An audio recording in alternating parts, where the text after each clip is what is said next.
Man, what's going on, my people? We back with another video, man. And I didn't even know that these two had beef. Lil Wayne and Gillie. I never knew they had a beef. I never knew it. I really don't be. Honestly, when I be watching these videos, man, if y'all didn't see these videos, we honestly are just watching them together. It's pure reaction, brother. Pure reaction. Like, I be just seeing this stuff. You be probably just seeing this stuff. But you probably know more. You probably know about it, but either way, we watching it together. But we about to get into it. Ed and his cousin Wallow took over the rap media Hello, with their my podcast, friends. $1 Million Worth of Game. But many fans don't know that before becoming a podcaster, Gillie the Kid first blew up after dissing Lil Wayne and the rest of Cash Money Records. For real? From dropping diss tracks to getting knocked out by Beanie Sigel, Oh. this is the wild story of Gillie the Kid's beef with Lil Wayne. Gillie and Wallow first came into the rap game with their group, Major Figures. Major Figures included rappers like Obliva, Bump J, Dutch, Resi Rolex, and other homies Gillie and Wallow grew up with in the Erie Ave neighborhood of Philly. Major Figs had a buzz in the underground scene in Philly after releasing a few independent mixtapes full of freestyles. Right. Before they really took off, Wallow was arrested for armed robbery and ended up spending the next 20 years locked up, so Gillie the Kid had to leave the crew without his right-hand man. After they blew up in North Philly, Major Figures started going to New York to try and take things to the next level. They would rap battle anyone and drop wild disses just to prove they could stand against some of the best rappers in the game. The group ended up getting noticed by DJ Clark Kent, who introduced Gillie and the rest of the crew to other local producers. Around the same time, Major Figures dropped an independent album called Figures for Life that earned him a major buzz in the East Coast underground rap scene. Suddenly, Gillie and the rest of the crew were kicking it with huge stars like Jay-Z and DMX, Right. and Major Figures started getting offers from big record labels, Right. including Def Jam, Rockefeller, and Warner Brothers. Right. They ended up going with Warner Brothers as a group, but also signed their own solo deals. Warner Brothers re-released Figures for Life in 2000 with some new tracks. The album did okay and reached number 115 on the Billboard chart. It also included Major Figures' biggest radio hit, Yeah That's Us, which made it to number 2 on the rap singles chart. Birdman from Cash Money Records heard Yeah That's Us and thought Gillie had major potential. So, Birdman offered him a deal to sign to Cash Money, which Gillie accepted. At the time, Birdman Lil been Wayne was signing just starting for to a blow up. minute. Wayne dropped his debut album, The Block Is Hot, in 1999 and followed it up with another project called Lights Out in December of 2000. Wayne was already popular for being in a rap group called the Hot Boys, but he Gotcha. still wasn't at the superstar level yet as a solo artist. When Gillie joined Cash Money, he started repping them hard. With the support of a big label behind him, it seemed like Gillie the Kid was also about to blow up and bring Major Figures with him. But before they had a chance to release another album, everything started to fall apart. In 2002, a member of Major Figures named Spado ended up getting arrested for murder. Even though they all got record deals, Major Figures was a huge group, so the advance money ran out fast. Spado went back to hustling and selling drugs and ended up catching a body. The victim happened to be the best friend of Young Chris, a rapper from another Philly rap group called State Property that was signed to Rockefeller Records at the time. These men was up there getting money and beefing. These men out here getting money and want to start war. Bro. Spado ended up getting convicted for the murder, and Major Figures broke up not long after. For the entire time Gillie was on Cash Money Records, he never dropped an album. But according to Gillie, he was always in the studio writing for other Cash Money artists, including Lil Wayne. After a while, Gillie started to get frustrated and wanted out of his deal at Cash Money. Gillie claims that he wasn't getting along with people at the label, and he had a disagreement with Birdman and his brother Slim over his publishing. Publishing in music has to do with owning the copyright of the songs and making royalties when it's played in other places. According to Gillie, Birdman and Slim weren't offering him enough for his publishing, which is why Gillie never dropped any albums on Cash Money Records. When Gillie talked to Lil Wayne, he realized that Wayne didn't even know what publishing meant and didn't really care. Gillie knew that if Birdman and Slim weren't willing to give Wayne his bread, he'd never get anything. So Gillie ended up leaving Cash Money not long after. At first, there wasn't any beef. Gillie thought he left on good terms and it was strictly business. Right after Gillie left the label, Lil Wayne started going on a crazy run. Wayne dropped The Carter in 2004, which debuted at number 5 on the Billboard charts. Then, Wayne followed it up with the Carter 2 in 2005, which made it to number 2 on Billboard. By that point, Wayne was blowing up in the mainstream and had the whole world talking about him. A few months later, Wayne dropped a mixtape called The Carter 2 Part 2, Like Father Like Son. And that's where Wayne's beef with Gillie the Kid really began. Oh, On the shoot. song Problem Solver, Wayne took a shot at Gillie, rapping, "Gillie, man, I don't think you niggas should really fuck with me. The gun off me, urgently working, and twerking it perfectly." Gillie was shocked, because he didn't even know he had beef with Wayne. Oh, he throwing shots, and he don't even know what's going on. He don't even know what's going on. Let's see. Wayne was a slick mouth mob in them days. He thought he left on good terms, and they were all cool. But apparently, Wayne felt different. It's still unclear why Wayne dissed Gillie in the first place, because before that, it didn't seem like they had any problems. Right. But maybe the rest of the Cash Money crew was more upset at Gillie leaving than he realized. Gillie clapped back by dropping the song Warning Shots over the Cannon beat, where he went in on Lil Wayne and Birdman. Hold on, y'all gotta get something to drink.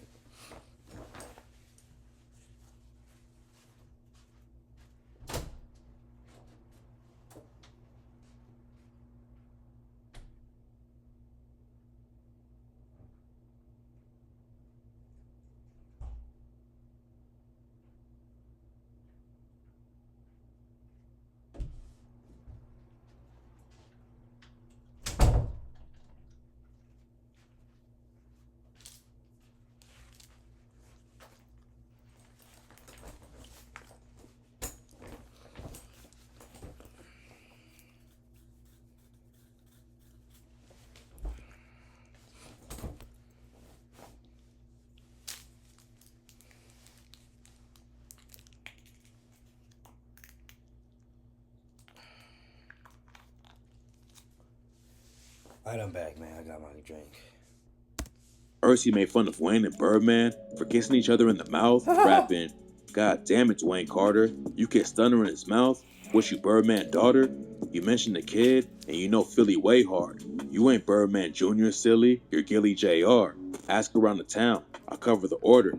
If you the fireman, then I'm a cold bucket of water." Oh. Gillie also accused Wayne of being a fraud and dissed him for giving up all his publishing, rapping, "You're nothing like a G, you're more like a broad. You're Wheezy F baby, but F stands for fraud. Come along, man. You're nothing like a threat.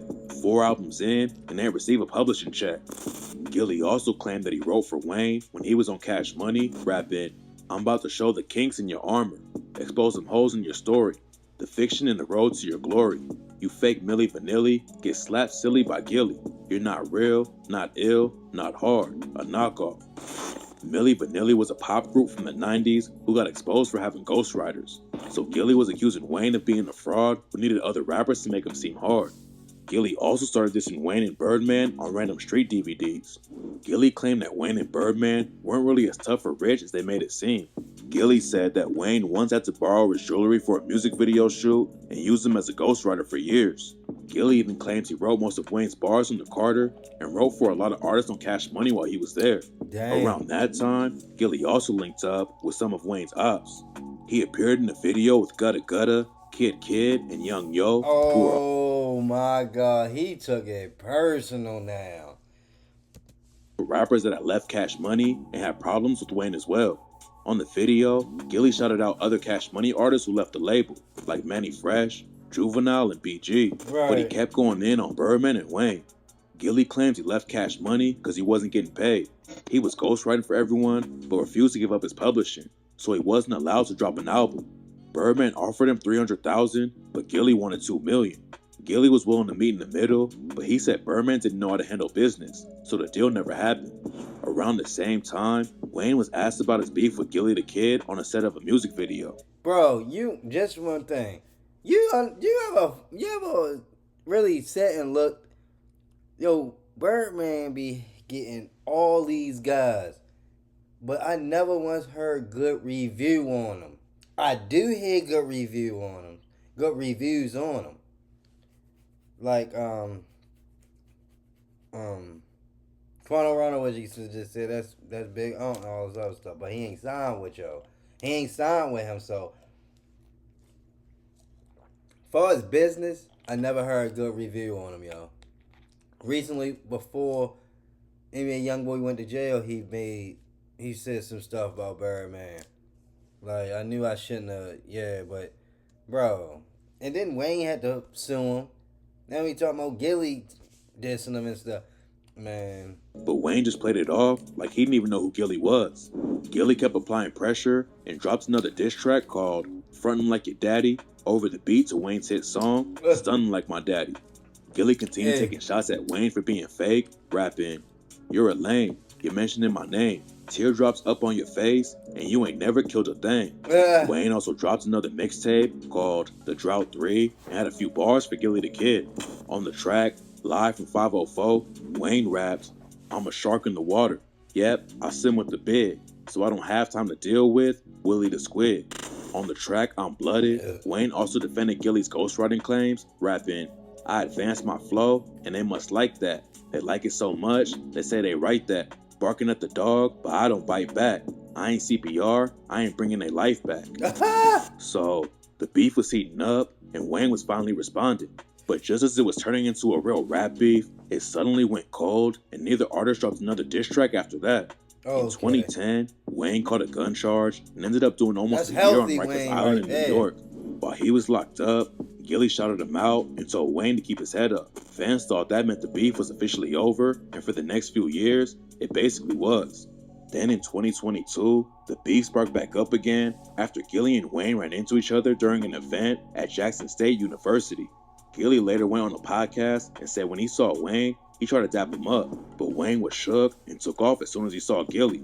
Gillie also said the beef wasn't that serious and that it happened a long time ago, but clearly Wayne still had issues with him. But Mac Main told a different story. Mac Main is another Cash Money artist who was with Wayne during the event. Mac Main went on Instagram and called Gillie's story cap and even posted a video to prove Gillie was lying. The video showed Gillie and Wayne dapping each other up and smiling, then both going another. Come on, Gillie, yo. This is why I say this rap stuff be just, all of it be just fraud. All of it be fraud. All of it be fraud. That's why I say, bro, it's no point in trying to play the game real. All of it be fraud. Directions. It clearly didn't look like Wayne was running away like Gillie had said on the podcast. In the caption, Mac Main also called out Gillie directly, saying he was lying for clout and shot down his ghostwriting claims, adding, "And if you wrote the Carter 1, who wrote the Carter 2 and 3 and 4 and 5? So, it seemed like the beef was over before Gillie started running his mouth. But then it started right back up again, and everyone from Cash Money was back to dissing Gillie. About a year later, Birdman went on Clubhouse with Whack 100 and took shots at Gillie after he was asked about the beat. According to Birdman, he never made $1 off Gillie the Kid because he never dropped a project on Cash Money. Birdman also said that Gillie was not a ghostwriter and never wrote one bar for Lil Wayne. Birdman also revealed the reason he fell out with Gillie, and it had nothing to do with his contract. According to Birdman, their beef started after he saw Gillie get beat up by Beanie Sigel. Beanie Sigel was another rapper from Philly who was part of the group State Property. State Property was signed to Rockefeller Records and had a major buzz in the early 2000s. But at the time Gillie was signed to Cash Money, State Property was also in a beef with Major Figures. According to Birdman, they were in Philly doing some shopping when Beanie Sigel came into the store. Beanie Sigel saw Gillie, walked up to him, and grabbed him by the neck. Beanie then got off 2 punches before he ran away, and according to Birdman, Gillie didn't do anything. Beanie was strapped, but Birdman said so was everyone else in the group. Birdman didn't get involved because he expected Gillie to handle his own beef. But according to him, Gillie let Beanie Sigel rough him up and didn't do anything about it. Gillie talked tough, but couldn't even hold himself down in his own city, and he let one of his ops catch him lacking and embarrass him. So right there, Birdman lost all respect for Gillie the Kid, which according to him is why their relationship fell apart. Whack 100 later confronted Gillie about Birdman's story. Gillie basically confirmed that it did happen, but had a slightly different story. According to Gillie, Beanie Sigel tried to sucker punch him, but Gillie dodged it like he was in the Matrix. Gillie says he then chased Beanie and his crew down to the bus stop and said he'd catch up with them at a show in Baltimore. No one knows exactly which story to believe, but either way, Gillie's beef with Beanie Sigel is part of what led to his fallout with Cash Money Records. The problems between State Property and Major Figures go even deeper than just Gillie and Beanie Sigel. The beef between the two crews actually started with Jay-Z and Rockefeller. Back when major figures first started popping off, Jay-Z wanted to sign them. But by that time, Gillie had already signed another deal as a solo artist. Jay-Z still wanted to sign the group, but according to Gillie, the numbers didn't add up. With 7 different Jay-Z people and been major playing with that figures, money, the I amount guess. Rockefeller was offering meant they'd have to go triple platinum just to make... Boy, if Jay-Z been playing with that money, boy. Yo, been playing with that money back. The deal didn't make any sense for the group because they could all make more money on their solo deals. Jay-Z was mad that the deal didn't work out. He already had the cash together and didn't want to give it back. Instead of letting it go, he went out and signed State Property instead. State Property wasn't even a group at the time. The members didn't even really know each other. But Dang. Jay-Z wanted a group from Philly who could sign the contract that was meant for major figures. He put Beanie Sigel with other rappers like Freeway, Petey Crack, and Young Chris and started pushing them as a group.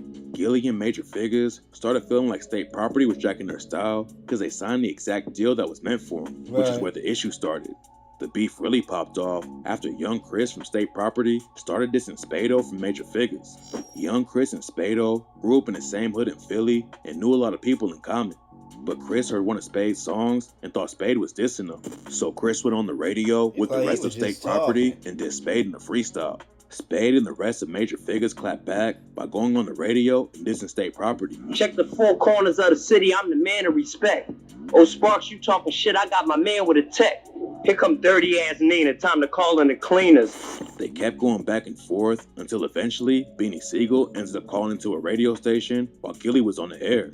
Things got heated and they both started screaming at each other live on the radio. Why ain't time to come to Gillie? Why ain't time to come to Gillie? You lose that gorilla mentality. Young boys out. Every time I'm around, you ain't no gorilla killer no more. I know you, dog. Don't come at us. Gillie even claimed that he once went to Beanie's hood and embarrassed him in front of his own people. Gillie also said that Beanie Sigel was a nobody before rap and that he wasn't as tough as people made him seem. So that's what led up to Beanie confronting Gillie while he was shopping with Birdman. Gillie was talking tough on the radio, but according to Birdman, he couldn't back it up when he got confronted. So after that, Birdman knew Gillie wasn't really like that and never took him seriously as a street rapper. Even after being blackballed by Cash Money and Jay-Z, Gillie the Kid still found a way to make it in the industry with his $1 Million Worth of Game podcast. It seems like his beef with Lil Wayne was never really that serious and it all started as a misunderstanding. But now that Birdman exposed Gillie for allegedly getting beat up by Beanie Sigel, it's tough to know if his beef with Cash Money will ever truly be over. I don't know. Yeah, man. That was wild. Man, like and comment what your opinion is about that, man. I mess with Gillie, man. He pushing peace now. He just on some other stuff now. He ain't even on that. I mean, sometimes he still talk wild with the mouth. Sometimes he still talk wild with the mouth. But other than that, man, I respect him. He grinding. He doing his thing, man.